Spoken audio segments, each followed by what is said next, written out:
Thank you, everyone, for listening to Soul Talk with host Jeremy McDonald, the author of Peace Be Still. You can check out more about our shows or about Jeremy at soultalkradio.org and jeremymcdonald.net. And now for our show. Hello, everybody, and thank you for listening to Soul Talk tonight. I'm very excited about having our guest on tonight. Her name is Dr. Marilyn Schlitz. She's a social anthropologist and researcher, writer, and charismatic public speaker. She is the founder and CEO of Worldview Enterprises, and she also serves as the President Emeritus and Senior Fellow at the Institute of Noetic Sciences. Welcome, Dr. Schlitz, to the show. How are you doing today? I'm really well. Thank you for having me. Yeah, I'm pretty excited. I'm really actually interested. I had not heard of Worldview Enterprises, and that was actually one of my first questions I was going to ask you. What is Worldview Enterprises, and what does that do? Well, thanks for asking me that.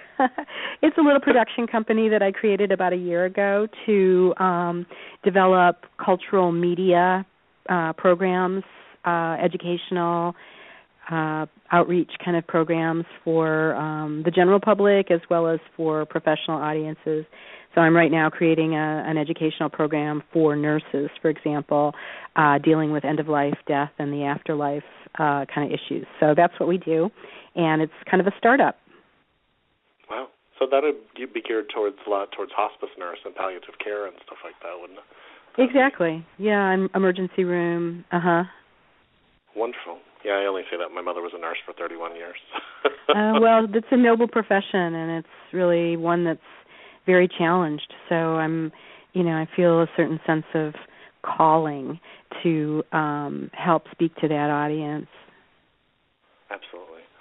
Well, before we get started, I wanted to let everybody know that Dr. Schlitz's website is marilynschlitz.com, and I'll give that a couple times throughout the show, so definitely check out her information. She has a new movie coming out, which is on death and dying with Deepak Chopra. Can we talk a little bit about, because I'm actually near death, and it sounds weird to some people, but death is a very strong topic in my life because I don't believe that we die. I believe that our consciousness lives on, and I'm looking forward to seeing the movie, actually. Well, great. Death Makes Life Possible is the movie, and the idea is to speak to our fear of death in order to transform it. And I think that one of the things that we deal with in the film is different cultural views on the afterlife. So what do different people from different traditions believe is going to happen? What are the experiences people have had, near-death, out-of-body, reincarnation, that give them a sense that there is something beyond our physical embodiment? And we have, a kind of deep dive into the whole area of consciousness studies and quantum physics, and the idea that there is maybe an evidence base now to create a theory for thinking about something like a quantum soul. But yeah, it's a beautiful film, and we premiered it in June in Sedona, Arizona. Right now are doing a number of film festivals. Just won the Gutsy Women's film writers competition yesterday. We are in Tel Aviv today, actually showing the film at a film festival called the Spirit Festival. We've been all over the world with the movie in just the last couple of months, and are thrilled at the response and the way in which people are really finding the message to be very comforting and also very inspirational. That's actually very encouraging, because I just think back, not even 5-6 years ago, even to talk about death would make people cringe. And 10-15 years ago, other than people that had a very strong faith, still death scared them. And so now I think the consciousness is changing, where people are really accepting of your research and the things that you're sharing. Well, I think there's still a huge taboo. I think people have a tremendous amount of fear. I also have a companion book by the same title, Death Makes Life Possible, with the foreword by Deepak Chopra. And in that, we really look at this topic of terror management theory and the idea that there are these, core terrors that people have around mortality, and that if they don't address it and deal with it at a conscious level, it can lead to many pathological behaviors, both in terms of our own behaviors toward ourselves, but in particular, some of the social psychology research really speaks to the idea that if people suppress this understanding, they can often become very aggressive toward people whose views are different from their own. And so I like to think about Death Awareness for Peace as the kind of campaign that this film speaks to and the book speaks to. And I think what you said about the changes is absolutely spot on. When we started the movie 3 years ago, there were just like little percolating threads, and then up has grown the Death Cafe movement and the Dining with Death and the Conversation Project and a number of initiatives that are really changing our relationship to this topic. So it's a very exciting moment, and and like I said, it is a global thing. We showed the film in a Buddhist monastery in southern Taiwan. 350 people came, deeply moved by it. We were in Sweden with a group of sort of senior leadership level people, and again, it really sparked something for them that made them want to stimulate this conversation even more.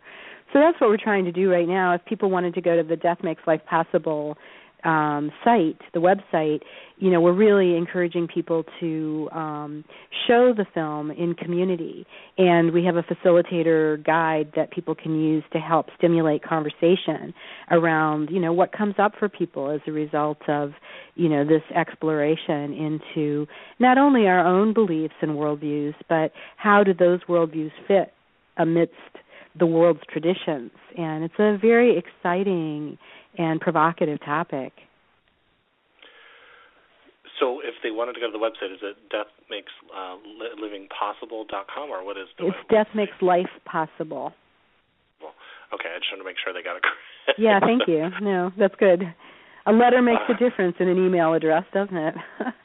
Absolutely does, even from .net to .com. I know. Well, it's .com is the film. Perfect. All right. So So you had an experience with what people would call an ND when you were younger, and I remember the story very, very vividly when I think you talk about it in The Living Matrix, and I'm sure I've even read articles where it's mentioned that you've had an experience as well. Could you talk a little bit about that? Or? Well, I think, my whole fascination with this topic probably started before I can even remember. I was a precocious, inquisitive toddler dressed in my cute pink jammies and exploring the world at 18 months old. And my father had inadvertently left a can of lighter fluid on the table. And being the good empiricist that I am, I took the lighter fluid and put it in my mouth. And that led me in and out of intensive care for 3 months. And I think during that time, it really planted the seeds for my deep appreciation for health and healing practitioners, nurses, physicians. But it also really gave me an opportunity, I think, at that unconscious formative level of, a baby, really understanding in some noetic, deep, personal way that permeable membrane between living and dying. And I think, that probably planted the idea of exploring this territory. And then when I was about 15, I was, on the back of a motorcycle. We were hit by a drunk driver, and my body was, thrown off the bike, and I remember watching it tumbling through the air. So it was a real kind of out-of-body experience, and that was an opening for me when I could see that consciousness may be something beyond my body, and that there may be these powers and potentials within us to experience the world in a different way. That led me, ultimately to the emergency room and 66 stitches in my left leg, but they were very concerned at that point that there may need to be an amputation because the cut was so serious and deep. And I went home to my family's home, and I was laying on the couch in the family living room, and I somehow had this idea that I could visualize my immune system healing my leg. And so I laid there, and, this young person, I didn't come from a medical background, but again, I had this sense that there were these powers and potentials of our consciousness that could help to stimulate a healing response. And, I would feel the tingling going up and down my leg. And sure enough, we went back to the hospital. They removed the cast, and it wasn't, a sudden remarkable recovery by any means. But, today I have 2 firm feet on the ground, and it was, again, an opportunity for me to experience directly the idea that we have, these extended reaches of consciousness. And that led me on my odyssey, so I, began to want to understand more about consciousness. And I remember having long conversations with one of my professors in college about the brain and the mind and, what are our potentials. And he was a neurophysiologist who was telling me that science really didn't understand very much about consciousness. And that seemed to me to be a great frontier and kind of stimulated my career. Wow. Very, very cool. So, we got a couple callers calling in, but I want to just see if they could just hold just for a second, because I want to ask another question, because there seems to be, in all my research and reading, with people that have these out-of-body experiences or NDEs or even the shared death experience, they seem to have come back with a heightened perception or a heightened intuitive ability or heightened healing, these more experiences. In your research, have you found? Obviously we've cataloged. Certain people have cataloged that this has happened, but is there reasons for that? Is it because of energy or chi or Well, one of the things that I've done for the last 20 years is really try to understand transformations in worldview. How is it that we change our minds, and how do we change our perspectives about the world? And what we see is that there are these catalysts that can help to trigger these openings in our awareness. And they are what we call noetic experiences, direct personal experiences that have some kind of transformative potential within them. William James defined noetic as states of insight unplumbed by the discursive intellect, all inarticulate though they remain, and yet they carry with them a curious sense of authority. And so these awe-inspiring moments can take different forms. They can take the form of suffering, pain, or they can involve these kind of transformative experiences. And so it may be a near-death experience, an out-of-body experience, deathbed apparitions, mediumship, precognition.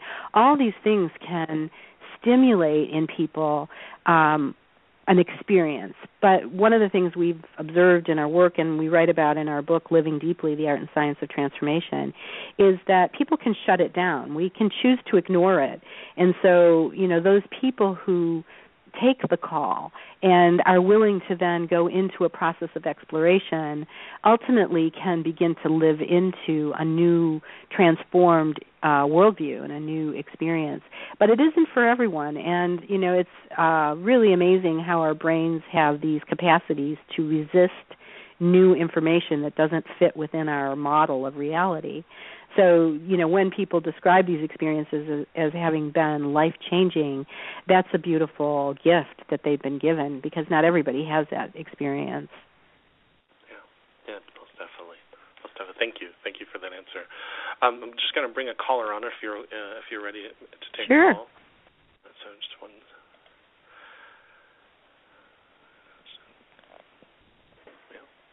Let's see if it's going to work here. Hello from a 740 area code. How are you? Fine. Hello. You? Good. Did you have a question for Dr. Schlitz? Yeah.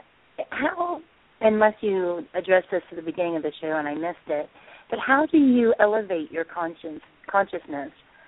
What kind of, is it meditation? What do you do to elevate that to become more connected? Great question. Thank you.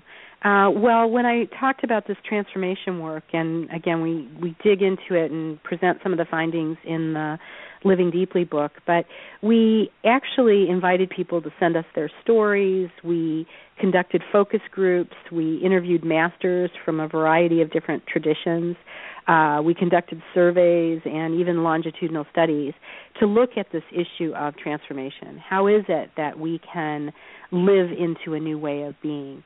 And the model that we identified involves what are the catalysts, so what triggers these things, what supports us in moving from an experience to a shift in worldview, what are the practices that we need to engage in that can help us to live into these openings, and then ultimately, so what? How does it affect our lives and the lives of others?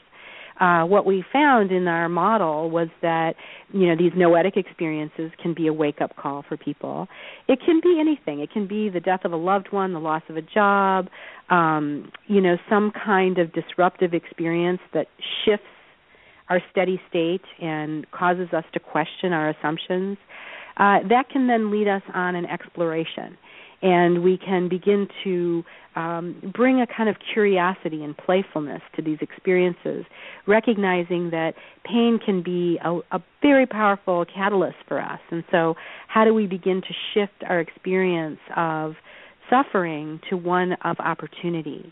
And then into what the masters told us, and without question, all of them, that some kind of practice helps us to deepen and live into these kinds of openings. And so, having interviewed people from many different world traditions, many different kinds of practices, we were seeking to identify common elements across different traditions. And we found 5 qualities to a transformative practice. The first was intention. I set the intention to transform. I bring some effort and will toward that. But we know that the road to hell is paved with good intention, and so intention alone isn't enough. The second piece of a transformative practice is attention. So when you're talking about meditation or contemplative practice, gardening can be a transformative practice. It's all about how do we begin to bring awareness to our attention and to pay attention to what we're not attending to, because there are a lot of aspects of our lived experience that our culture limits us from seeing. And so transformative practices allow us to begin to pay attention in a new way. Is the glass half empty? Is the glass half full? What are my habitual practices around that? And that leads us to the third piece, which is repetition. How do we build new habits? How do we change our brains and our patterns of behavior in ways that become more productive and more life-enhancing? So intention, attention, repetition, and then guidance. How do we find sources of inspiration? Are there teachers who can help to calibrate? If it's meditation, we find a meditation teacher. If we don't like that teacher, we find a different one. We calibrate and see what works best for us. And then in the work that I've been involved in, it's also how do we cultivate our inner guidance? How do we find those noetic insights that can help to propel us in, life-enhancing ways? And then the fifth quality of the transformative practice is acceptance. How do we begin to recognize that many of the things that we take for granted and that we are resisting can be just neutralized by recognizing that we can kind of bring a curious acceptance to what is so and begin to regulate our own reaction to it. I like to think about something like road rage as a transformative practice, because as we bring our awareness, our intention, as we build new habits, we can shift from being reactive to something that's happening in the world to really using it as an opportunity to grow. And then in the transformative model that we've identified, it's very important to recognize that practice isn't the final step. And it isn't only about my practice. The teachers told us it's really important to get out of the pew and off the pillow and into the world. So how do we make life practice?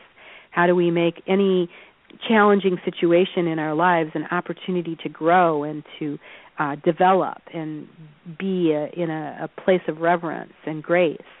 And ultimately then, how do we find community that can help support us and guide us? So programs like this become an important tool for us on the transformative journey. And then ultimately, how do we begin to deal with transformation in the context not only of our own lives, but in the institutions and in the communities that we're involved in? So whether it's education or healthcare or business or community organizing, all of those areas have the potential to transform in ways that are life-enhancing, that are nurturing, and that can ultimately create a kind of paradigm shift. So that was a long answer to your question, but I think, the transformative process is rich. It involves many steps. It involves many missteps. And so, really being understanding and nurturing of ourselves so that we, can take the hit as a gift and grow from it. Awesome. Thank you. You're welcome. So in some ways, it's really about taking your focus off of this and building yourself stronger into another perspective, and then you get a shift. You're recognizing that, we have what's called inattentional blindness. Our culture gives us certain parameters that we accept as valid or real. Is it about, if you accept materialist science, it's only the physical dimensions of our experience that are real or valid. The inner world was, completely neglected by science up until just the last decade, really. And that's because of neuroscience and, advanced imaging capacities. But we see that there are many ways, many catalysts that can help us to transform our perceptions and where we place our attention. And I think that that's something that we can work on. It's something that is, teachable and learnable and ultimately can lead us in a really positive direction. Yeah, definitely.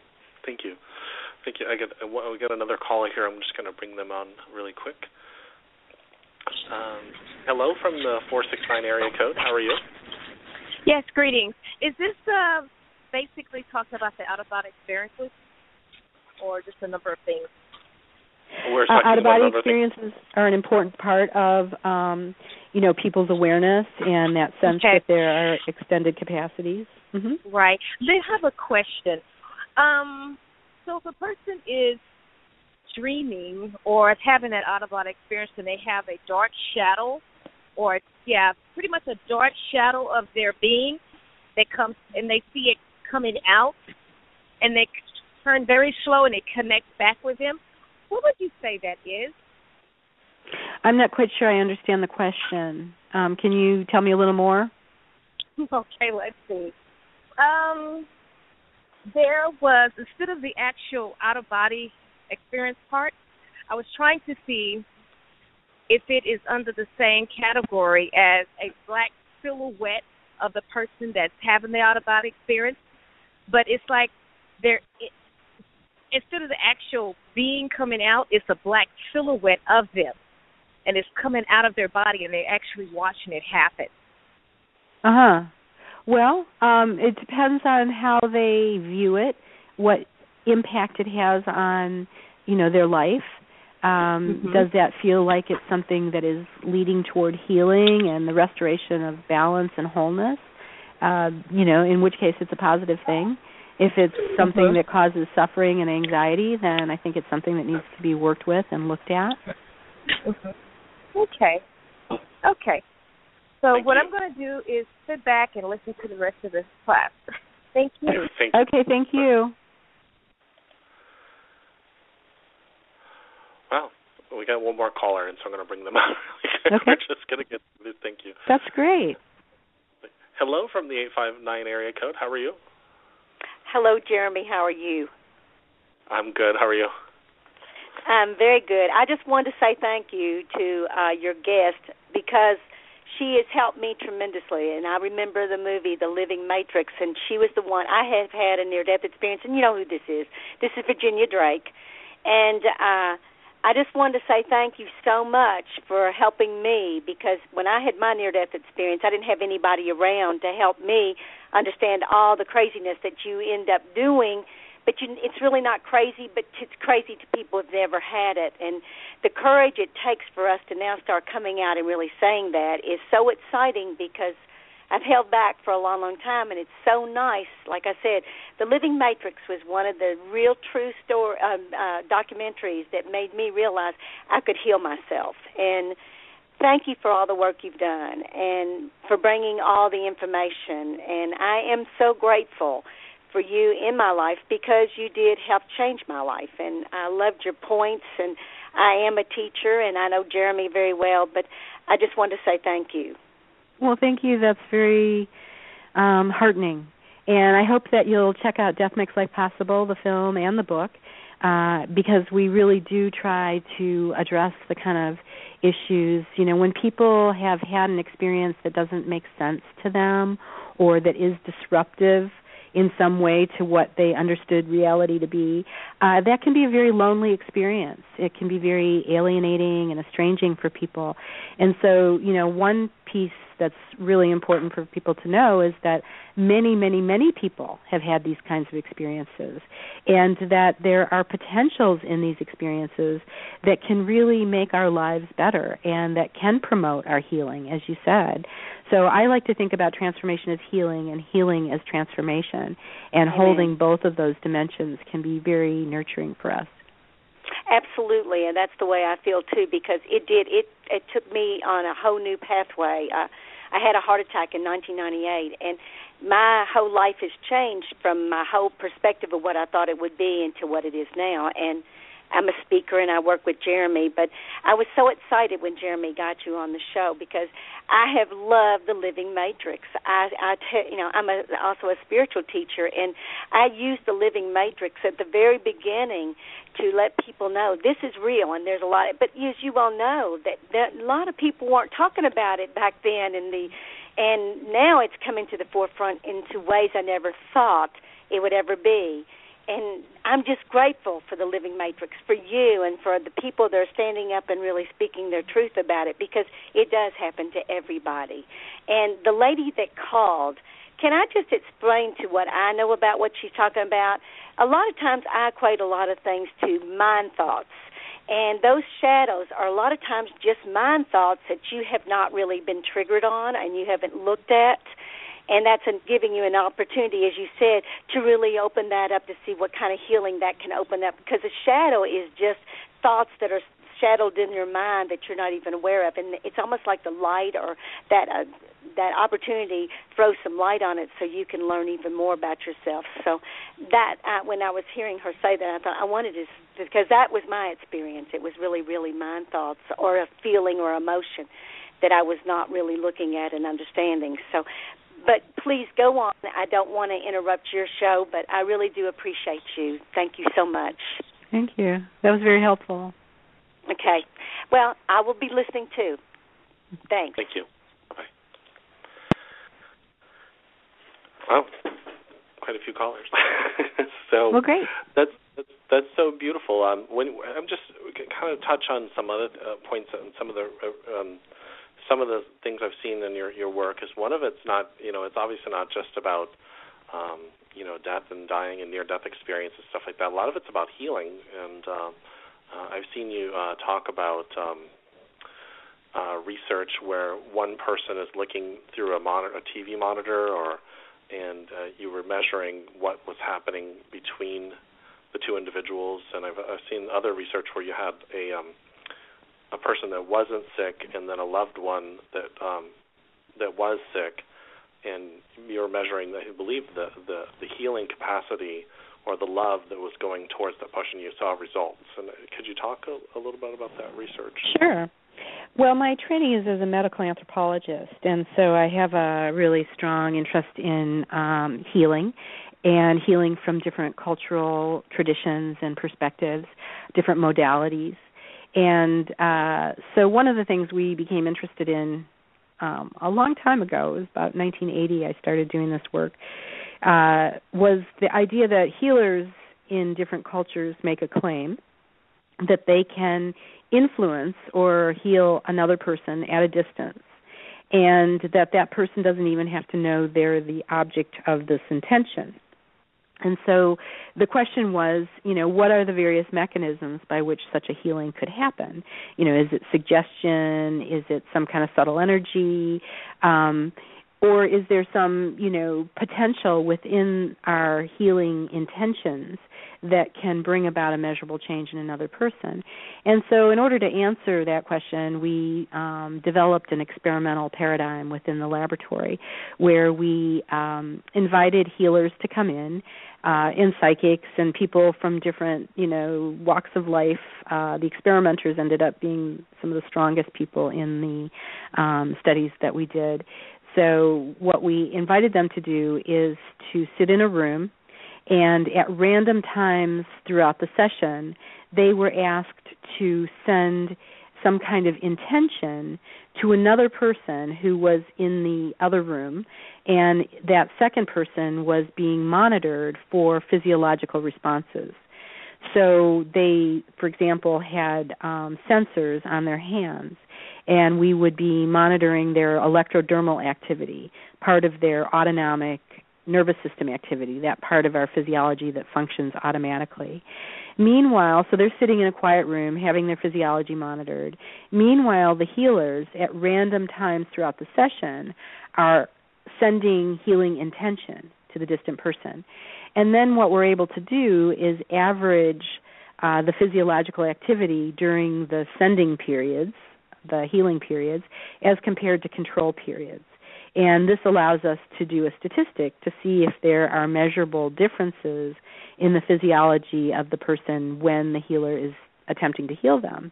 And so we were able to do many of these experiments, and they have now been picked up in laboratories all over the world, and there have been several systematic evaluations of all of those. And what we're seeing is that there are significant differences in the physiology of the distant person when, certain people are attempting to influence them. One study that we did, we recruited couples, one of whom had cancer. And we brought the healthy partner into our training center at the Institute of Noetic Sciences, and we trained them on what we called compassionate intention.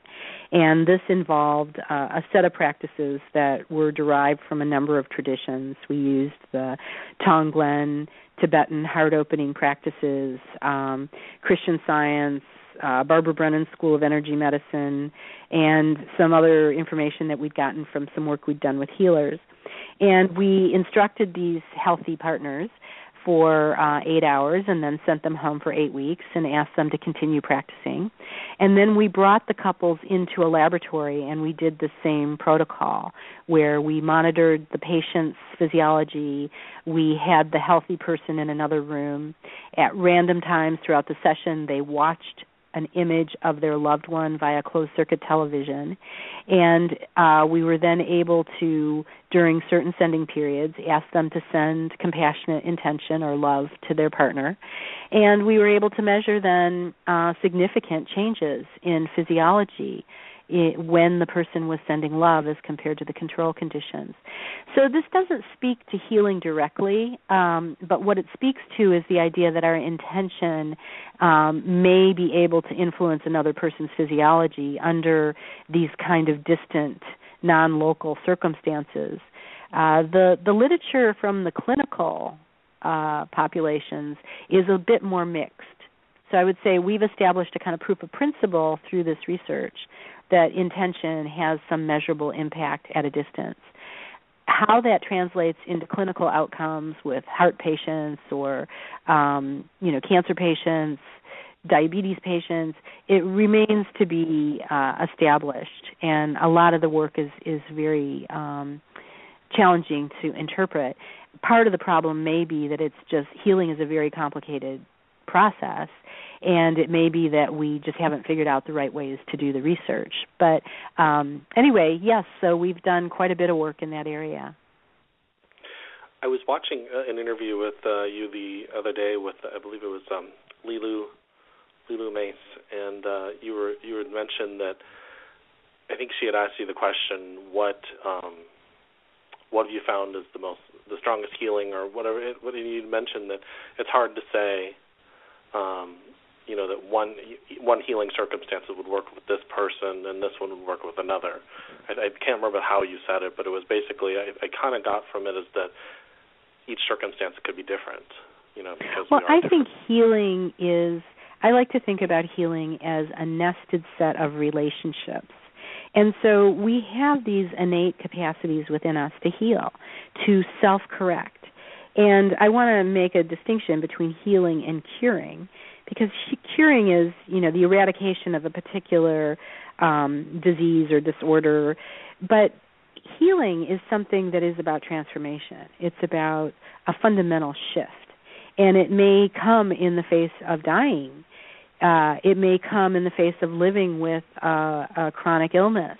But if we can heal our perspective on it, that can be very powerful.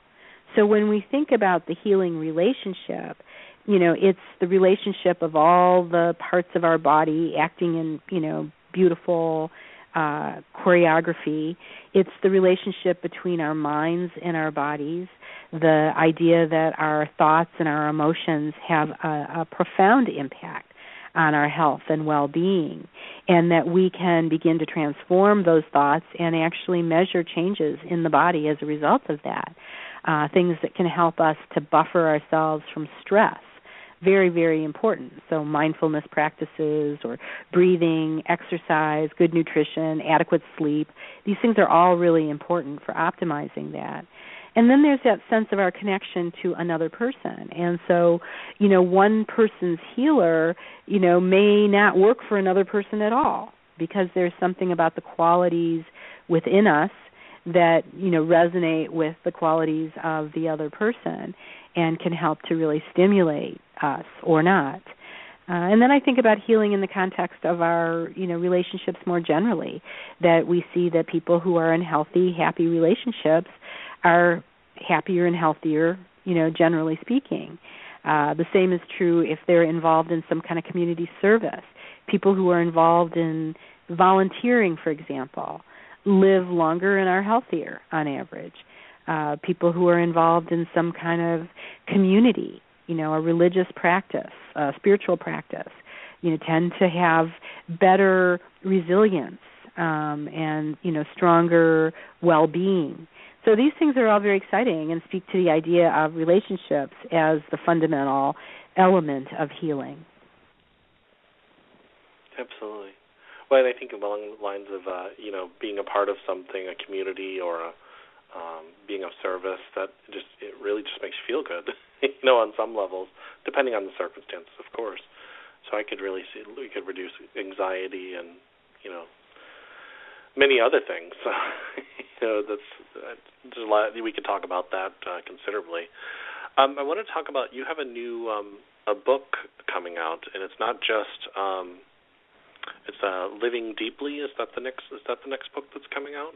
Or it just Living out? Deeply is out and still in print, and I think has a beautiful message about transformation. The new book is called Death Makes Life Possible. It's a companion to the film that has the same title. And in that book, we look at different people's experiences around death. We address the question of why there's so much fear about this topic. We look at, the kinds of noetic experiences that we've been talking about, near-death, out-of-body, reincarnation, mediumship, people's direct personal experiences that have transformed them. And then we look at different cultures. How do they understand death? What do they think comes next? What are the different worldviews that people hold about an afterlife? How do we get there? And then the next chapter really digs into research. How do scientists bring an evidence-based perspective to these kinds of experiences that people report? What does that tell us about our consciousness and the possibility that our consciousness survives bodily death? We then move into talking about how there is a kind of reconciliation between science and spirituality today that is leading to a kind of different model for understanding who we are and what is the nature of our consciousness, both embodied consciousness as well as this kind of transpersonal consciousness that may be non-local, may be beyond space and time.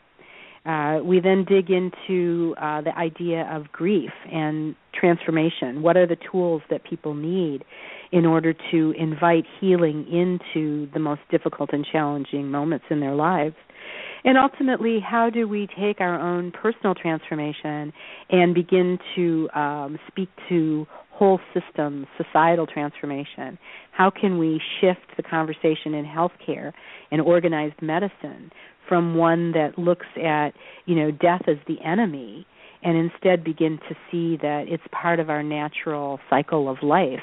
And as we come to terms with our own mortality, we can ultimately redefine our lives with greater meaning and purpose. And so therefore, death makes life possible. It helps us to operate at a different frequency. It helps us as we gain a greater understanding and appreciation for our mortality.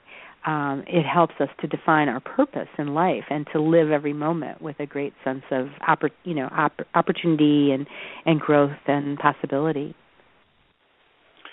What do you think happened with our? I know what my understanding of it is, but what do you think happened to our culture where science and spirituality, or science and an understanding of death, all work together? It seemed like when you think of the old alchemists and that kind of stuff, where they studied, but they also had a strong belief in something that was more than what we can see. And where did the science get this separation, or science and spirituality get a separation? Where do you feel that happened? Well, I think it happened when Descartes struck a deal with the church. We know that people at the time of the Renaissance were being persecuted, labeled as heretics, burned at the stake if they questioned the dogma of organized religion at that time. And, people who were scientists who were attempting to understand the natural world, to find, organizing principles that helped us to understand our place in the universe, became very threatening to religion. And so one day, there was a political agreement that scientists would focus on the external physical aspects of life and leave the internal soul-like qualities, the subjective qualities, to the church. And so that was, a political bargain that we have been living into the legacy of for hundreds of years since. And so I think today what's happening is there is a paradigm shift.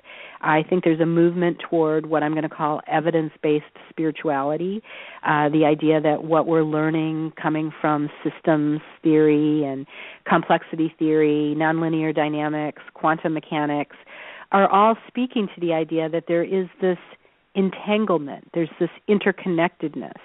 There are qualities of our experience that are invisible and that are, so small that we can't really understand them or see them or perceive them.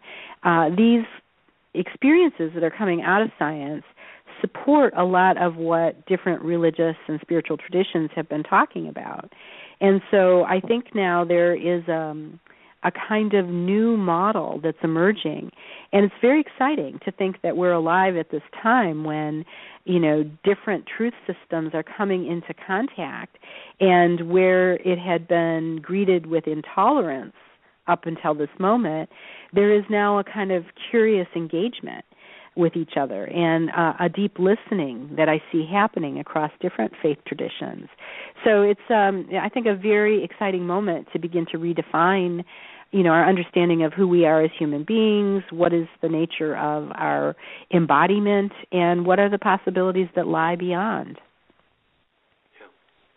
Yeah, it's interesting you were talking about this. I found that the scientists that I've interviewed, or the ones I know on a personal level as well, they have, I think this is just a human characteristic. We have an innate ability to be curious, and we ask questions. And we want to know more and get a greater understanding. And so the work I see from scientists such as yourself, it comes from this great curiosity to know more, and I find that extraordinary. That's coming forward now, especially in the past 10, 15 years I've seen it. So, very cool. So what I just wanted to kind of touch base. So you are now lecturing and obviously traveling around the world with this new movie. You're the former president of Noetic Sciences. Can we talk a little bit about it? I think it's the gentleman that started Noetic Sciences. He was an astronaut. Sure. What obviously he went into space and came back down. He obviously had an experience that made him want to explore more as well. So. Yeah, Edgar Mitchell. He was one of the Apollo 14 astronauts, and he had been seeped in the Newtonian physical model of reality, and enough so that he got into a tiny metal capsule on top of a huge rocket and blasted up into space with the confidence that he was going to come safely home. He was, one of the few people who actually walked on the moon, and he said that was a great experience for him, but the really profound moment for him was on the way home. And because his part of the mission was largely complete, he was able to have the window seat. And so here he was looking out this little portal and watching, because they did what they called the barbecue rotation, which is this rotating re-entry into the Earth's atmosphere. And so he was able to watch the Earth, the moon, and the sun rising and setting and rising and setting. And he also had this privilege of seeing planet Earth suspended in the vastness of, space and all the beauty and majesty of that. And he had two experiences. The first was kind of a deep suffering, a kind of painful experience, where he looked out at this beautiful planet Earth and he saw it in all its wholeness. And he realized that the source of suffering on the planet that is so widespread, wasn't something inherent in the planet, but really something inherent in us, the inhabitants of Spaceship Earth. And so there were no national boundaries or state boundaries or race boundaries or class boundaries. There was only this beautiful wholeness. And so he had the insight that perhaps the great frontier wasn't outer space, but inner space. And how could we begin to really understand our own worldviews so that we could restore our planet to that sense of wholeness? And then the second piece of his epiphany was one of interconnectedness. As he was looking out at the stars and recognizing that a lot of what he was experiencing had been part of the Big Bang and the creation of our universe, and that the molecules of his body and the molecules of his colleagues, in the Apollo capsule, were interconnected with all of the molecules of the universe and the solar system. And that gave him this kind of deep unitive experience, what he later came to call a Samadhi experience. And so when he came back to planet Earth, he, in this transformation model that I've described, he had a noetic experience. It was deep, it was powerful, it was transformative. He became curious. He wanted to understand it, so he began to explore. He met with scientists. He met with people from different faith traditions, religious traditions, to understand what was this experience that he had. He then, really began to dive in and to create an organization, the Institute of Noetic Sciences, in 1973, to bring together what he understood from science, all the rigor and discernment that science offers us, with this kind of quality of inner transformative experience. And so for 40 years now, the Institute of Noetic Sciences has been at that interface between science and spirituality, looking at the powers and potentials of consciousness, the extended reaches of our awareness and our experience. He actually did an ESP experiment from the moon with a group of psychics in Florida and found a significant effect from looking at the Zener cards, or the 5 symbols that they used to use when doing the original ESP research. And since then, really looking at the areas of consciousness and healing. I published a book while I was there called Consciousness and Healing, Integral Approaches to Mind-Body Medicine, which is a collection of, people who were really in the vanguard of pioneering the whole area of mind-body medicine, alternative healing, and ultimately, a kind of transformation in organized medicine. And then, today some of the areas of contemplative practice, meditation, positive psychology, all of these things, have come into the popular culture and into, medicine, education, business. I was on a plane a couple weeks ago, and a woman was reading the Harvard Business Review about, the power of mindfulness for business. I thought, wow, it is everywhere now. But 20 years ago, it was really just a group of granola-eating hippies in Northern California. And so to watch the kind of transformation that's happened and to see the ways in which the Institute of Noetic Sciences has helped to fuel that movement is very exciting. And it's, something I'm grateful for, that I spent 21 years working there and, had the privilege of, interacting and exchanging with many people. And, I still keep a relationship with them and have some research projects that I do in partnership with them. And, and now I've had this opportunity to begin to explore, my own creative outlets through the film and the book and ultimately other projects in the future. Absolutely. Well, talking about being a big shift, it's 12 years ago, a colleague of mine, we were corporate trainers, and we were pitching the idea of just teaching emotional intelligence within corporate America, within the company we work for. And the glossy-eyed looks that we got when we pitched the idea of mindfulness and, understanding and self-awareness was not as well received as it is now. Well, this should make us feel optimistic, that change does happen.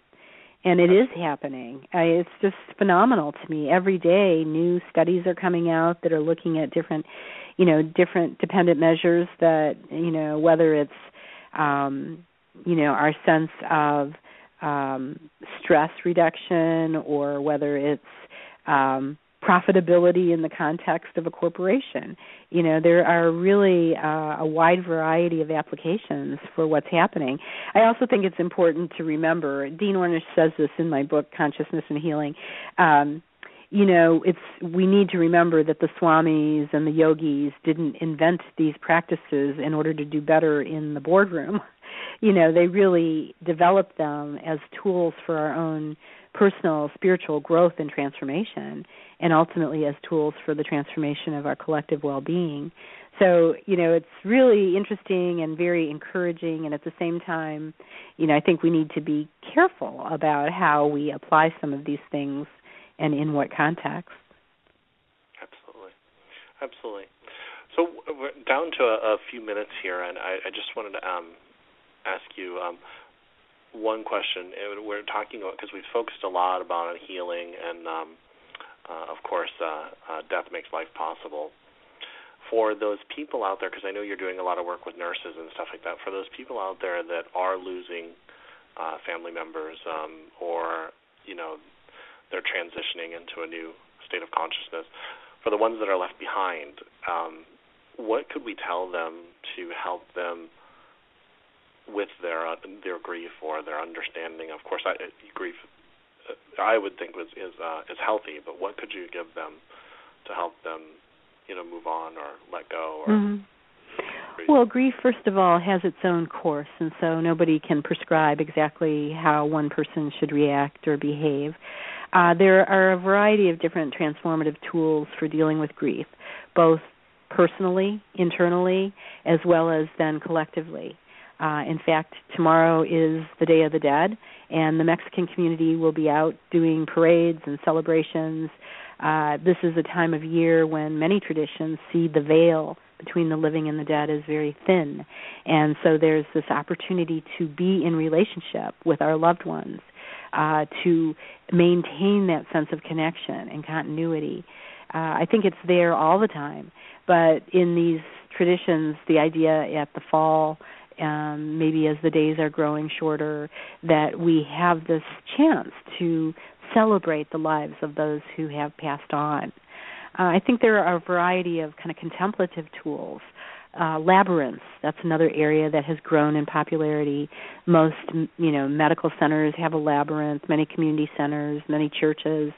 It's a contemplative path that people can walk on in order to go inside themselves and to have the conversations with their loved ones, to resolve some of the communications that, felt incomplete, and to really access that sense of awareness of that person's presence.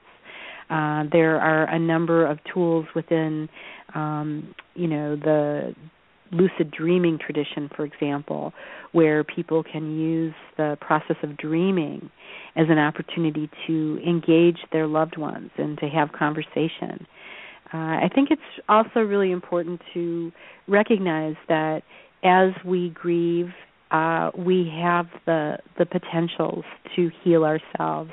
So maybe it involves some kind of art, using art, whether it's poetry or music or some kind of visual medium, dance.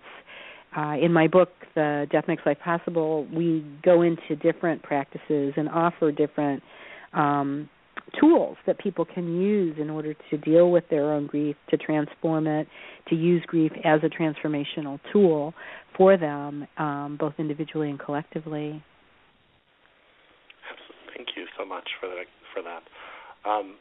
While we're finishing up here, I just want to let everybody know that Dr. Schlitz's website is MarilynSchlitz.com. It's actually down in the comments below, or in the description below for the show.